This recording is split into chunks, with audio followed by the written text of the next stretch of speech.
mungkin dalam 3-4 tahun ke depan kalau tim ini terus dipegang Sinteyong misalkan, bisa jadi juara AFF paling tidak. Saya sih yakin itu, punya keyakinan dengan mereka itu. Artinya masih butuh waktu 2-3 tahun lagi dengan tim yang ini ya, dengan catatan pelatihnya jangan diganti atau timnya jangan tetap diberikan kesempatan bermain. Termasuk tadi uji coba dengan tim-tim yang levelnya lebih tinggi itu sangat perlu banget gitu. Selamat datang di Asis.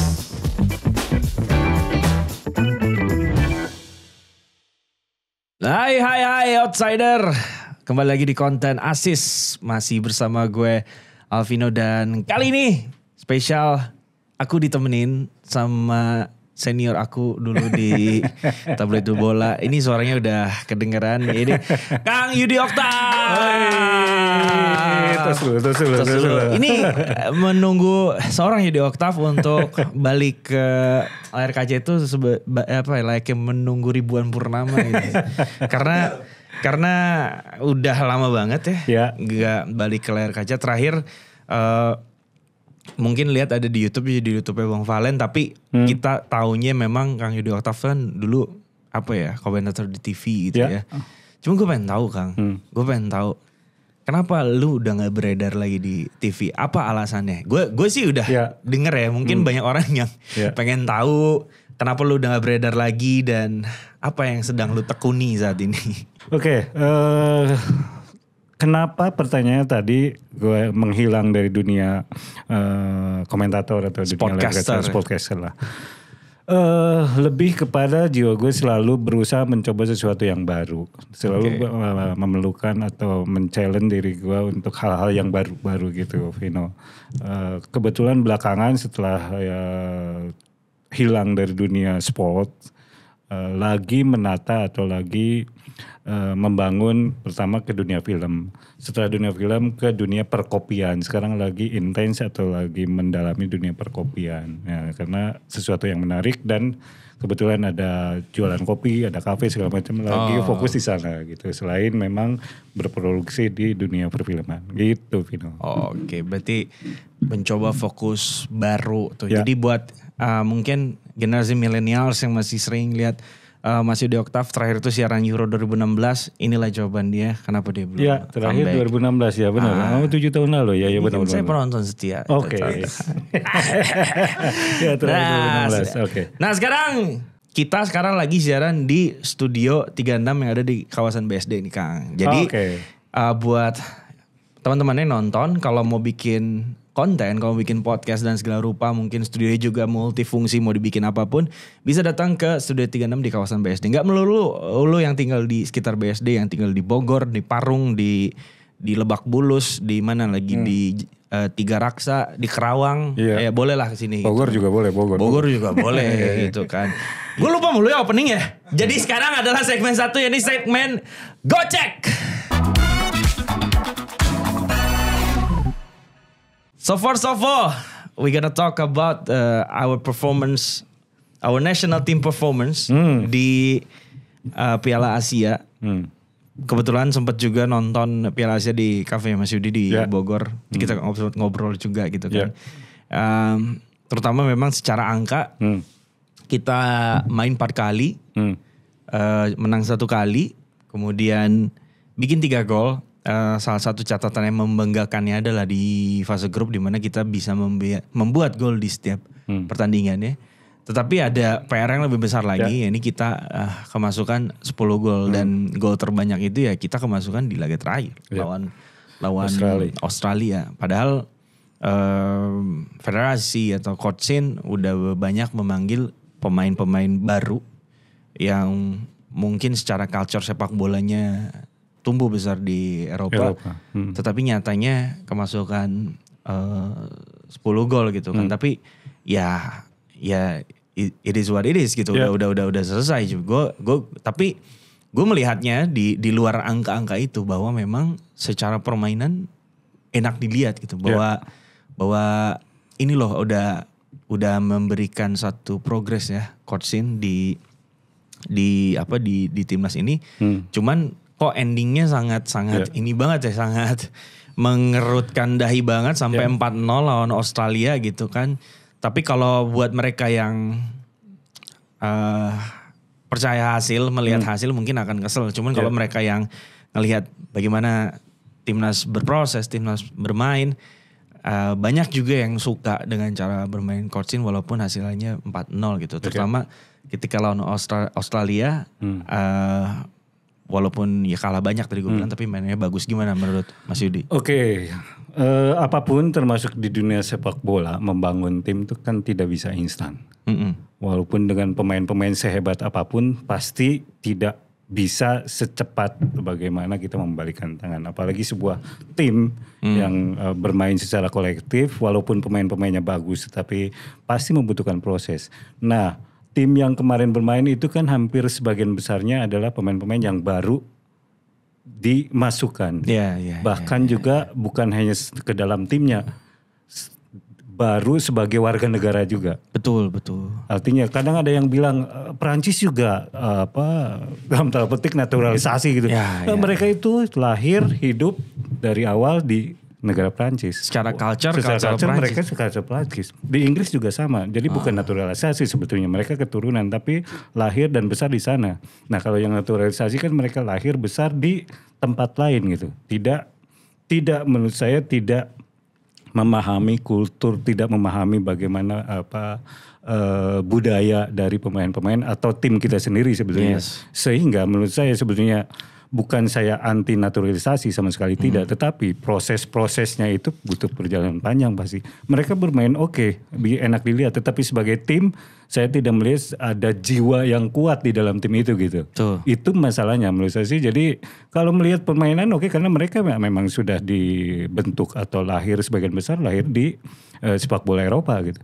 Tetapi sebagai tim kan itu memerlukan perjalanan panjang. Menurut saya sih waktu tidak cukup dan masih perlu banyak waktu untuk betul-betul mereka itu menjiwai atau jiwanya masuk ke dalam tim itu sendiri gitu. Itu yang saya lihat secara sekilas.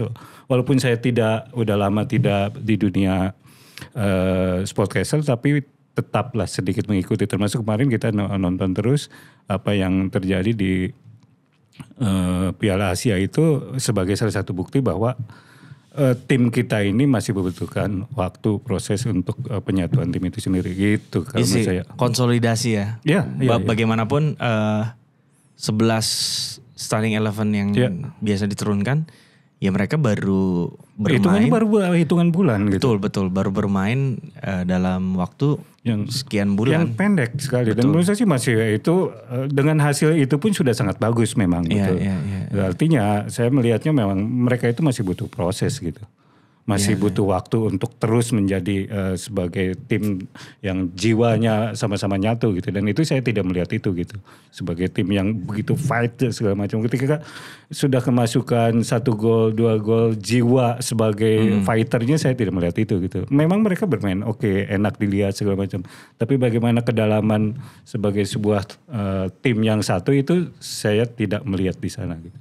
Iya sih, saya ngelihatnya memang karena mereka juga baru dan butuh waktu lebih lama lagi gitu kan. Apalagi mereka juga tidak berkompetisi di sini. Untuk mengumpulkannya juga butuh waktu yang tepat ya, karena kan tim juga tidak bisa sembarangan untuk ngelepas dia ke Indonesia gitu. Cuman ngelihat ke hasil kemarin itu membuktikan bahwa secara statistik ya, kita bicara data ya, bahwa Coach Shin kebanyakan menang lawan tim dari Asia Tenggara. Karena memang ya kompetisinya memang banyaknya menjalani kompetisi di Asia Tenggara. Jadi gak heran kalau yang dia kalah-kalahin adalah tim Asia Tenggara. Di luar Asia Tenggara memang masih ada kecenderungan untuk sulit menang gitu kan. Apakah menurut Kang Yudi itu kan perlunya memang yang tampil dari friendly games untuk lawan-lawan tim dari luar ASEAN, atau kan kebanyakan selama ini tim dari luar ASEAN yang dibawa ke Indonesia gitu kan untuk ngasah mental, ngasah kekompakan, emang harus bawa di luar ASEAN. Karena yang saya lihat nih di tim yang sekarang, walaupun beberapa juga ada yang di luar negeri. Ada yang beranggapan gini, ya sebenarnya nggak perlu juga sih uji coba keluar karena kan beberapa dari antara mereka juga udah terbiasa main di luar negeri gitu. Jadi buat apa juga? Dan itu bukan jaminan bermain di luar negeri sebagai sebuah tim. Tadi yang saya mention di awal bahwa mereka itu butuh waktu sebagai sebuah tim itu masih butuh waktu panjang.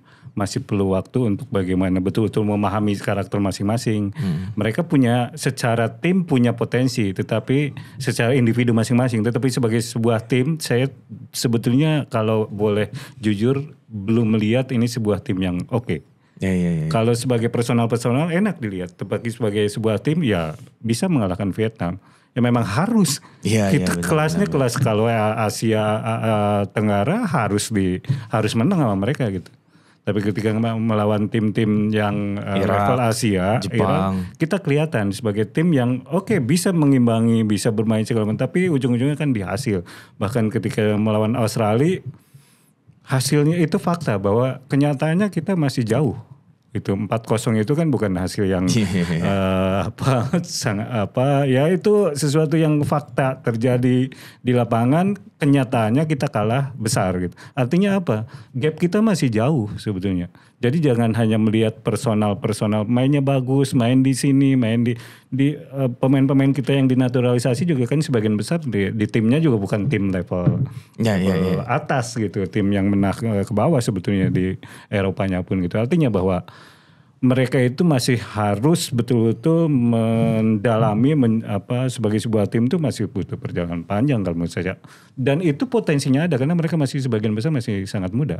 Iya sih. Artinya masih perlu mungkin dalam 3-4 tahun ke depan kalau tim ini terus dipegang Sinteyong misalkan bisa jadi juara AFF paling tidak. Saya sih yakin itu, punya keyakinan dengan mereka itu. Artinya masih butuh waktu 2-3 tahun lagi dengan tim yang ini ya, dengan catatan pelatihnya jangan diganti atau timnya jangan tetap diberikan kesempatan bermain. Termasuk tadi uji coba dengan tim-tim yang levelnya lebih tinggi itu sangat perlu banget gitu. Berarti Sintayong artinya memang Kang Yudi sepakat Sintayong jangan diganti dan diperpanjang karena ini mungkin mengingat Kang Yudi adalah sahabat dekatnya Bambang Pamungkas. Ini selaras dengan apa yang dikatakan Bambang Pamungkas bahwa jangan terlalu banyak ganti pelatih. Karena memang ini akan sustainability-nya akan terus terjaga. Justru menjawab pertanyaan yang berikutnya ini sudah terjawab. Berarti Kang Yudi pengen Sintayong itu diteruskan ya untuk di tim nasional ini. Bukan soal sosok ya. Kalau saya melihatnya bahwa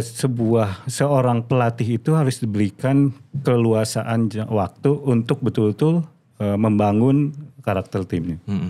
Seorang Sintayong kita tahu dia punya background yang oke lah sebagai sebuah orang pemain, sebagai seorang pelatih pun walaupun dia bisa dikatakan belum memberikan apa-apa ya secara paling tidak AFF lah belum muncul. Tapi kan kita melihat bagaimana perjalanannya, bagaimana progresnya gitu. Secara tim juga dia bisa memperlihatkan tim permainan yang oke gitu. Tapi tadi saya bilang bahwa Sintayong tuh masih membutuhkan waktu tambahan. Paling tidak 3-4 tahun ke depan itu minimal tim yang ini bisa nggak menjadi juara AFF. Saya sih kalau misalkan Sintayong dikasih waktu 3-4 tahun ke depan, saya yakin mungkin bisa paling tidak AFF yang belum pernah gitu. Walaupun kalau bagi saya AFF itu sebetulnya seharusnya kita udah juara berkali-kali. Kelasnya kita bukan AFF gitu. Kelasnya harusnya di Asia levelnya paling tidak. Saya kemarin menulis di Facebook gitu. Paling tidak gitu harus targetnya kan semifinal Asia. Itu target yang harus dikejar gitu. Kalau juara AFF itu sebetulnya udah bukan target, itu udah mandatori gitu bagi kita ya, bagi negara sebesar kita gitu. Tapi paling tidak karena kita belum pernah juara ya harus dibuktikan gitu. Dan tim ini punya potensi yang ada sekarang ini. Dengan catatan tentu kita juga harus memberikan kritikan terus kepada PSSI terutama Liga. Ya harus menghasilkan pemain-pemain yang real dari Liga. Karena itu basic utama dari tim nasional sebetulnya. Bukan hanya naturalisasi. Oke, naturalisasi sudah dilakukan. Tapi yang utama dalam pembentukan sebuah tim adalah Liga yang oke. Liga yang benar gitu. Menjawab isu yang sedang berkembang ya, yang sedang trending kemarin, apakah ada yang memperdebatkan kah tentang pemain naturalisasi ataupun udah baik atau belum? Tapi menurut saya pribadi ya, pemain naturalisasi ini akan salah apabila memang grassrootsnya tidak berjalan gitu kan. Jadi sebenarnya ini tuh bukan bukan pilihan surga dan neraka juga, bukan pilihan A dan B juga. Dua-duanya bisa beriringan, bisa berjalan. Akan terlihat salah apabila salah satunya tidak berjalan gitu kan. Saya ngelihatnya. Jadi kalaupun terus menaturalisasi tapi tanpa memikirkan grassroots itu, ya artinya memang tidak melihat bahwa atau tidak membuka jalan kepada pemain-pemain muda kita yang memang sudah lahir dan besar di sini untuk mengantarkan mereka setara dengan pemain naturalisasi itu. Saya sih pengen terus ya pemain keturunan Indonesia yang di Eropa itu diekspor untuk bisa main ke tanah leluhurnya, tapi harus berimbang. Grassrootsnya juga harus jalan juga dong. Nah, kemarin tapi ngomongin itu juga banyak juga akhirnya yang ramai selain masalah naturalisasi juga ramai tentang masalah Sintayong diperpanjang atau enggak. Tadi kecenderungan mayoritas orang sudah bersepakat untuk Sintayong tetap bertahan. Bahkan sudah ada yang membuat petisi bahwa Sintayong harus diperpanjang untuk menjadi tim nasional. Hanya setelah itu Sintayong berbicara ke media bahwa memang dia sudah memiliki beberapa tawaran dari tim lain. Dia tidak menyebutkan secara spesifik tim mana yang menawarkan dia kontrak untuk pindah dari Indonesia, tapi dia akhirnya masih ada satu objektif lagi yaitu di Piala Asia U23 pun dengan ketua PSSI Pak Erick Thohir juga bilang dia juga tidak melarang untuk Sintayong pergi, ya benar kan, dia tidak melarang Sintayong untuk pergi, tapi memang ada objektif yang baru juga di U23. Tapi kalau saya sih ngelihatnya itu kan memang business to business federasi sama Coach Sin aja ya. Kita kan orang yang hanya bisa berharap, hanya bisa mendukung, nggak bisa ngapa-ngapain, hanya bisa bersuara dan bisa beropini gitu kan. Toh pada akhirnya memang harus berpisah. Ya setidaknya yang menjadi suksesornya nanti ya harus punya CV ya lebih baik dari Coach Sin gitu kan. Kalau memang dia bisa dapetin pelatih dengan CV yang lebih bagus dari Coach Sin, ya mudah-mudahan itu bisa mengobati rasa kekecewaan bagi mereka yang ingin Sintayong bertahan. Karena realitanya sekarang banyak yang pengen Coach Sin ini bertahan di tim nasional Indonesia. Nah, ngeliat isu kemarin, mungkin Kang Yudi berapa kali punya pengalaman di sepak bola nasional. Ketika pelatih ngomong bahwa ada tawaran A, B, dan C di saat kontraknya sedang berjalan, apakah itu bagian dari strategi dia untuk segera dipatenkan gitu? Pasti selalu begitu sebetulnya. Itu strategi pemain dan pelatih untuk mention gue ada yang nawarin itu. Ujung-ujungnya kan dia itu pelatih profesional. Ujung-ujungnya kan masalah kontrak mau diperpanjang pasti dengan harga yang lebih tinggi, itu hal yang wajar, hal yang sangat wajar sekali dilakukan oleh Sintayong. Apakah benar atau tidak dia ditawari itu urusan dia. Kalaupun iya berarti kan ditawari, itu juga kita juga harus realistis. Karena kenyataannya dia punya hak juga untuk keluar dan mendapatkan hal yang lebih baik. Artinya kalaupun ada pelatih baru, setidaknya kualitasnya harus jauh lebih baik dari Sintayong. Dan itu pun bukan jaminan untuk kita menjadi lebih baik, karena akan menjadi mulai lagi dari awal. Karena beda pelatih pasti dia punya visi, punya cara yang berbeda gitu. Dan apakah kita mau mulai lagi dari nol, dari awal? Pasti menurut saya sih bisa jadi kalau pelatihnya sekelas Jose Mourinho, sekelas Alex Ferguson pun, kalau kita liganya masih belum oke, belum tentu mereka juga bisa berhasil gitu. Kalau bagi saya naturalisasi itu hanya bagian kecil dari pembentukan tim. Yang utama adalah pembinaan di liganya. Bagaimana liga kita pembinaannya amburadul gitu. Saya tidak melihat pembinaan atau tim yang berjenjang yang betul-betul kayaknya kita berdosa sekali kalau kita tidak bisa mencari pemain-pemain di ujung Papua gitu yang punya potensi seperti dari Sumatera dari Sumatera gitu. Papua. Itu yang paling penting kalau kita bisa mendapatkan atau meraih atau bisa menemukan talenta-talenta di seluruh kawasan kita. Menurut saya itu jauh lebih berarti dibandingkan kita hanya dengan cara instan naturalisasi. Bukan berarti saya anti naturalisasi, hanya bagian kecil gitu. Betul. Tapi yang paling utama adalah pembinaannya. Udah benar apa enggak? Ya kalau pembinaannya belum benar, menurut saya pelatih siapapun belum tentu bisa berhasil. Nah, Sintayong itu kan udah beberapa tahun, berapa tahun dia itu? 2019. Ya udah hampir 4 tahun, 5 tahun ya. 20 awal ya. 20 awal 2020 awal. 4 tahun. Ya. 4 tahun untuk sebuah tim nasional itu masih sangat pendek. Ya. Masih perjalanannya itu masih panjang menurut saya sih. Apalagi sekelas kita Indonesia yang liganya masih belum lurus lah, belum beres. Itu menurut saya masih sangat pendek gitu. Kalau saya sih lebih setuju pelatih itu diberikan keleluasaan jangka panjang gitu. Karena pelatih baru pun sekelas siapapun sekarang pasti akan memulai dari awal lagi gitu. Itu yang garis bawahnya gitu, yang saya tekaninya gitu. Ini ramai banget sih Piala Asia belakangan. Waktu masih di tabloid bola, berarti udah ngalamin berapa Piala Asia berarti Kang Yudi? Udah dari berarti 9 yang udah waktu pertama kali itu waktu Widodo yang Salto.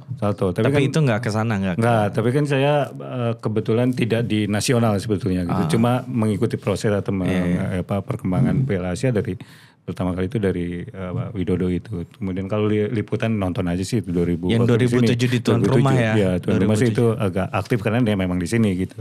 Karena kan saya lebih banyak di sepak bola internasional sebetulnya gitu. Ini menarik, sangat dekat hubungan dengan Bambang Pamungkas. Mungkin boleh nggak diceritain sedikit ya, waktu 2007 BP cukup bersinar di Piala Asia. Apa yang diceritakan setelah momentum itu, mungkin setelah pensiun atau mungkin pada saat itu juga ada nggak sih sempat cerita momen Piala Asia BP itu gimana? Ngeliat kan dia sempat bersinar juga kan, bikin gol. Iya, dan bikin gol 2 ya, dan 1 apa 2 ya. Saya lupa. Waktu itu ya memang dia dan bersama timnya, kebetulan kita jadi tuan rumah juga memang lagi oke-nya, hampir lolos juga kan waktu itu ya. Kalau nggak salah di pertandingan pertama menang apa seri? Iya, menang dengan Bahrain. Ya kan, menang Bahrain, kemudian kalah sama Korea ya kalau nggak salah. Kalah Korea dan Saudi ya kan. Dan waktu itu kita berharap banget itu, bahkan memang momentumnya sangat hampir semua pertandingan stadion selalu full gitu. Dan harapannya kebetulan waktu itu kayaknya nggak ada naturalisasi ya. Tidak ada kan, artinya timnya pun tapi waktu itu kita melihat jiwa tim nasional tuh sangat kuat gitu. Selain sebagai tuan rumah, tapi sebagai tim juga waktu itu sangat kita tuh betul-betul merasakan auranya gitu. Ya kebetulan memang main di tuan rumah sebagai tuan rumah. Tapi pemain-pemain pun ketika itu menurut saya jauh lebih merasa lebih dalam dibandingkan tim yang sekarang. Karena semuanya lokal, ada dari sebagian besar dari liga lokal gitu. Kalau yang sekarang saya melihatnya berbeda rasanya gitu. Itu aja sih. Waktu itu BP ya memang banyak, ya kebetulan kapten ya, dia pun sebetulnya terbebani pastilah sebagai seorang kapten, sebagai bermain di tuan rumah gitu. Jadi ada ekspektasi tinggi yang ingin membuat dia untuk meloloskan, tapi sayangnya gagal untuk lolos itu. Tapi yang pasti waktu itu ini ada satu cerita menarik kalau 2007 itu saya kalau nggak salah meminta jersey-nya. Jersey yang waktu dia mencetak gol kemudian dilelang, dan itu menjadi salah satu jersey termahal yang terjual, dan waktu itu lelangnya di TV One untuk yayasan saya dan teman-teman gitu. Jersey ketika mencetak gol itu dilelang di TV, lumayan harganya sampai 125 juta. Nah, itu buat charity gitu. Salah satu yang membuat harga itu menjadi sangat mahal karena ya penampilan BP dan kawan-kawan di Piala Asia itu. 2007 ya? 2007 itu gitu. Jadi dampaknya sebegitu besar gitu. Dan masyarakat itu, Vino juga mungkin merasakan waktu itu betul sangat dalam gitu. Sangat kayaknya in touch banget dengan timnas ketika itu gitu. Karena mungkin pada saat itu kalau nggak salah 2007 tuh awal mula sepak bola Indonesia mulai berindustri ya. Aparel besar masuk untuk endorse tim nasional kita. dilanjutkan dengan Piala AFF 2010, emang itu kayaknya sampai detik ini mungkin masih memori kita masih ada gitu. Hype AFF 2010 tuh walaupun gagal tuh bagi orang yang seumuran gue tuh masih jadi hal yang sangat terbaik dan tidak bisa dilupakan karena pada saat itu Ivan Badim, Gonzalez ya awal-awal mulai naturalisasi tapi memang spirit of Garudanya tuh kuat banget. Ada apalagi gitu waktu itu ada brandnya kan membuat jargon kandang kita. Iya, kan? Kandang kita. Kemudian jargon-jargonnya juga sangat ini. Kemudian lagu-lagu timnas juga ayo lagi muncul-munculnya gitu. Artinya era itu era menurut saya sih era kebangkitan kita pencinta timnas untuk menyatu dengan timnas. Betul. Itu menurut saya sih dimulai 2007. 2007 benar. 2007, 2010 kemudian setelah itu berkembang sampai sekarang sampai banyak sekali sekarang pendukung-pendukung timnas yang menurut saya sih di luar nalar gitu. Iya sih. Ngomong-ngomong jersey BP tadi berhasil kejual kan dengan harga yang fantastis nih. Jersey Rafael Struijk juga yang Tipo katanya memang udah ditukar sama pemain Australia. Banyak loh yang pengen nawar jersey-nya Rafael Struijk Stuirk ya tulisannya Stuirk. Jersey yang Tipo karena dianggap satu jersey yang sangat memorable. Sempat adanya kekitmen timnas ternyata jersey-nya udah ditukar sama pemain Australia. Itu jersey Tipo, cuma modal Tipo doang tapi dianggap kayak ini bakal jadi jersey legend, bersejarah. So back again tuh timnas. Ke depan timnas ada beberapa agenda lagi yang masih dipimpin oleh Sintayong. Terutama ketika laga kualifikasi Piala Dunia 2026 yang akan dimainkan di akhir Maret. Ya kebetulan pasti gue kesana kedua match itu dan itu 2 match beruntun ya 21 lawan Vietnam di Jakarta kemudian 26 lagi lawan Vietnam di Hanoi. Kalau kita berkaca sama hasil yang kita dapat di Piala Asia termasuk kita juga lawan Vietnam di sana. Kira-kira gimana kans si timnas ini untuk lawan Vietnam kedua dan ketiga kalinya di tahun yang sama gitu kan. Which is ini adalah agenda resmi FIFA dan kita bisa nurunin pemain terbaik. Kita termasuk pemain-pemain baru yang baru mendapatkan paspor Indonesia. Kalau saya punya keyakinan di sini bisa menang. Ya, dengan tim yang ini ya. Vietnam itu sebetulnya secara tim sama kita tuh secara levelnya kan harusnya kita di atas mereka. Masalah ya mungkin ini yang paling ingin saya garis bawahi sebetulnya tim kita itu kan hampir semua pemain kita tidak punya jiwa pemenang. Karakter bangsa kita ya ini bicara bukan hanya tim bangsa kita. Ketika berkumpul menjadi sebuah tim itu tidak bisa menjadi tim yang betul-betul powerful. Itu permasalahan kita. Jadi dia apapun lah gitu. Ketika kita masih ngantri tidak bisa, kita masih buang sampah sembarangan, kita masih tidak bisa menjalani kehidupan yang tertata dengan baik gitu. Menurut saya sih itu gambaran tim bangsa kita gitu. Ketika masuk ke lapangan kan background masing-masing itu pasti berpengaruh kepada jiwa mereka dalam permainan gitu. Bukan hanya soal main nendang bola, tapi masalah jiwa. Jiwa kita tuh ketika pemain-pemain berkumpul itu menurut saya tidak sebagai sebuah tim yang utuh. Itu yang belum selesai di tim kita gitu. Di bangsa kita tuh itu yang belum selesai. Sehingga sebetulnya tim kita tuh punya historis yang lebih jauh bagus dibandingkan Vietnam gitu. Makanya kalau ngomong Vietnam harusnya kita menang dimanapun gitu loh. Betul. Cuma Vietnam itu kan bangsa petarung. Itu bedanya gitu. Mereka itu bangsa yang kecil, tetapi ketika sebagai sebuah tim tuh bisa betul-betul sangat fighter banget gitu. Dan itu yang tidak dimiliki tim kita. Tapi kalau secara level sih harusnya kita bisa menang sama mereka. Di bangku kuliah gue diajarin di dunia ini cuma ada 3 negara merdeka yang merebut kemerdekaan itu benar-benar berdarah-darah. 1 Aljazair, 2 Vietnam, 3 Indonesia. Nah, setuju atau enggak, suka nggak suka, pada akhirnya Sintayong itu membuktikan apa perkataan dia untuk membawa Indonesia lolos ke 16 besar Piala Asia kemarin. Jadi like it or not, Sintayong keep his words gitu untuk bawa Indonesia lolos ke 16 besar Piala Asia kemarin. Cuman masih ada satu tantangan baru buat Sintayong, selain memang masih ada kualifikasi Piala Dunia 2026. yang akan main lawan Vietnam Maret nanti. Selang beberapa minggu setelah itu pun Sintayong akan kembali ke Qatar dihadapkan dengan turnamen baru Piala Asia U23, Piala Asia U23 di mana memang akan ada 11 pemain dari tim nasional senior yang berlaga di Piala Asia kemarin masih bisa bermain untuk di tim-tim U23 gitu kan. Dan ada beberapa di antaranya mungkin ada pemain yang bermain di luar negeri. Dan sampai saat ini masih dipertanyakan apakah mereka akan bergabung karena memang itu bukan agenda FIFA. Tapi banyak yang meyakini kalau mereka akan bergabung karena memang ini memperebutkan tiket untuk menuju ke Olimpiade. Kita satu tim, satu grup bersama Qatar, Qatar, Australia, satu lagi Jordania kan, Jordania. Nah, ngelihat potensi kita di Piala Asia 23, realistis gak sih kalau Coach Tin ini bisa bawa tim U23 ini lolos dari group stage gitu dengan materi tim yang sebenarnya kalau tidak ada halangan ya ini materi tim yang mungkin 40-30% adalah tim Piala Asia yang dia bawa sekarang. Realistis gak sih atau potensi kita lolos group stage? Harusnya secara mental kalau timnya kumpul ya semua yang dipanggil 11 pemain itu yang dari Piala Asia kemarin bergabung. Secara mental harusnya mereka jauh lebih bagus dibandingkan tim lain.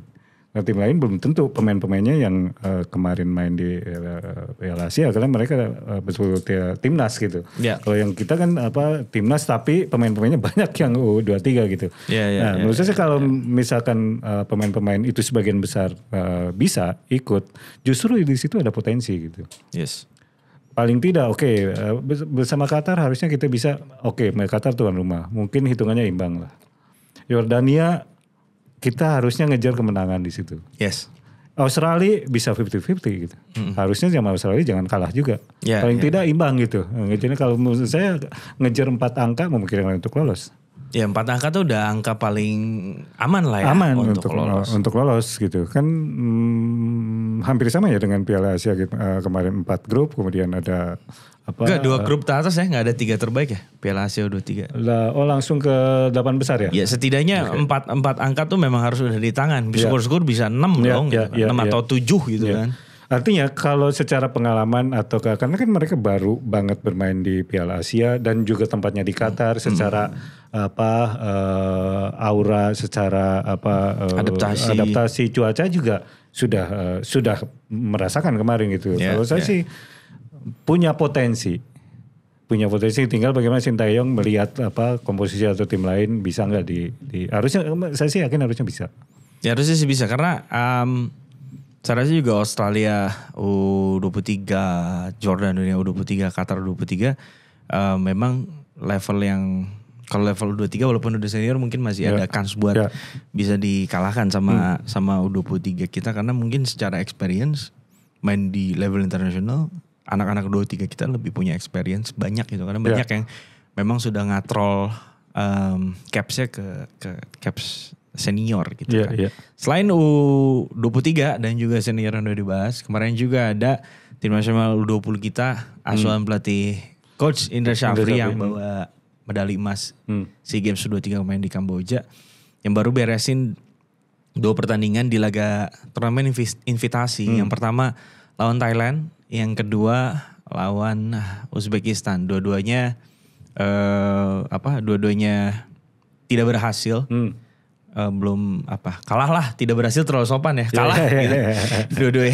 Dua-duanya kalah gitu kan. Terus tapi setelah pertandingan baik dari pelatih Uzbekistan ataupun pelatih Thailand ya banyak yang memuji. Dua-duanya memuji atau ini tim punya potensi, entah itu benar atau enggak gitu, tapi klise lah. Kalau pelatih itu biasanya selalu begitu. Artinya apalagi tim lain itu pasti selalu berusaha untuk dipuji. Dipuji itu apakah benar pujian atau hanya sekedar lip service itu selalu begitu gitu.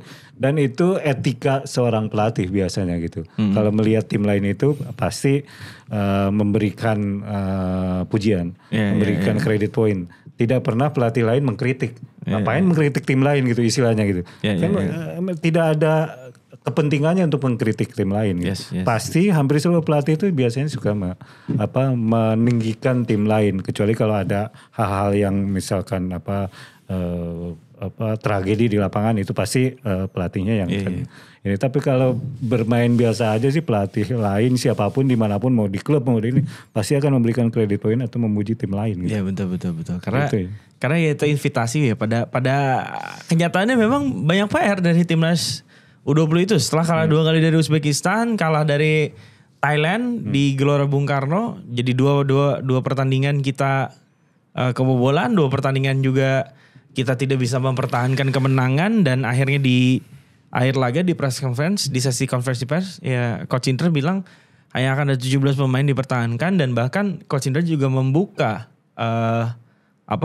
peluang untuk memanggil pemain keturunan bukan naturalisasi, tapi keturunan, karena kan mereka yang sudah berwarga negara Indonesia tapi secara football culture-nya tumbuh di Eropa, jadi seperti Elkan Bagot atau Bakdim, mereka akan diberikan peluang untuk ngikutin si timnas U20 ini, karena kan rangkaiannya di tahun 20 ini juga di tahun ini juga U20 akan banyak rangkaian agenda, dan salah satu goalsnya adalah itu di Piala Asia U20 juga, dan mungkin bisa ngebawa kita ke Piala Dunia U20 juga. Jadi sebenarnya itu lagi tidak capek-capek mengingatkan, kita nggak apa-apa manggil pemain yang European based atau apa, tapi jangan lupakan juga grassroots kita, walaupun sudah berjalan ya kualitasnya ditambah lagi, ditingkatkan lagi. Harusnya gitu kan. PSSI yang malu dengan kondisi kayak gini ketika Coach Indra mengatakan bahwa dia membuka ruang atau peluang untuk pemain-pemain keturunan. Artinya ada rasa ketidakpercayaan dia ya. Satu, yang keduanya ada kegagalan proses pembinaan di liga kita. Nyatanya seorang pelatih U20 tidak memiliki pilihan yang banyak dari liga. Itu sebuah ironi gitu, sebuah kritikan. Harusnya bagaimana PSSI harus mereview liga, kebijakan-kebijakannya khususnya soal pembinaan gitu. Betul. Bagaimana PSSI ini harus membuat berbagai macam kompetisi dan bahkan sampai ke daerah-daerah gitu. Karena saya yakin di ujung-ujung pulau kita ada talenta-talenta yang tidak terpantau atau tidak punya peluang untuk terlihat. Ya. Tidak punya akses untuk muncul di persepak bolaan kita. Dulu dan sampai sekarang saya yakin di daerah Papua masih banyak talenta-talenta gitu. Di Maluku, di Sulawesi, di Sumatera, saya yakin pasti ada kalau pembinaannya berjalan dengan sangat baik gitu, liganya dia berjalan dengan sangat baik, khususnya ke pembinaan generasi muda gitu. Sekarang pembinaan U15, U14 yang membuat kan bukan pure PSSI gitu. Swasta gitu. Bahkan media dulu ada Liga Kompas, betul. Liga Top Skor. Itu kan, itu sebuah cerminan atau kritikan sebenarnya bagi PSSI. Harusnya itu yang betul-betul di depan kan PSSI. Itu yang sayang, karena pembinaan yang berjenjang yang terus itu juga Liga Kompas, Liga Top Skor segala macam, jenjangnya selanjutnya juga seringkali terputus gitu. Kita melihat sudah seringkali kita menemukan pemain muda gitu, tapi ketika remaja karena tidak terjaga, terbina dengan konsisten yang terus menerus gitu. Iya sih, ya pokoknya itulah, walaupun EPA-nya sudah berjalan ya, tapi kita berharap memang kualitas Elite Pro Academy juga lebih ditingkatkan lagi. Jadi tidak hanya sekedar jalan Elite Pro Academy-nya, tapi lebih diberikan lagi upayanya untuk mendevelop si Liga Grassroots ini. Jadi jangan hanya mengandalkan Liga Top Skor, Liga Kompas. Ada dulu Liga Bogasari ya, Liga Coca-Cola, Liga Milo. Ntar Liga kelontongan semuanya tuh bikin liga itu kan, produk-produk yang di toko gitu kan. Gitu. Jadi pokoknya ya swasta juga berjalan, tapi yang punya otoritas juga harusnya jangan mau kalah sama swasta. Harusnya PSSI yang lebih di depan untuk liga-liga muda, usia muda itu gitu. Alright, kita masuk ke segmen 2. Langsung aja ke netizen. Mau apa? Yes. Yang pertama kita mau lihat video komen-komen dari para supporter yang berhasil diimpun oleh tim Side to Side ini emang kelakuan warganet Indonesia. Wow, udah pokoknya kalau udah ngomongin di sosmed. Dan video pertama ini banyak yang ditanya kalau ketemu Coach STY mereka mau ngomong apaan sih gitu. Jadi udah diinfon video-videonya nih, silakan lihat. Luar biasa Coach Sintayong, beliau sudah bagus banget. Katanya ingin menyampaikan tetap stay, kalau bisa pertahankan pemain-pemain muda. Jangan pernah dengar apa kata orang lain. Tetap semangat. STW lanjutkan. Tetap semangat and do your best. Tetap semangat untuk Indonesia. Fighting aja sih. Alright, dari video yang udah dihimpun tadi, emang benar fakta lapangannya yang saya pernah bilang. Yang tadi saya bilang banyak pengen yang Coach Sin bertahan. Dan banyaknya juga ngomong pertahankan pemain-pemain muda gitu. Satu sisi memang ada apa ya, semacam potong generasi kali ya di timnas ini. Mungkin entah memang Coach Sinnya lebih percaya anak muda atau memang ya udahlah yang generasi sebelumnya udah nggak gue pakai lagi. Jadi gue memang membentuk tim dengan orang-orang gue yang anak-anak muda ini.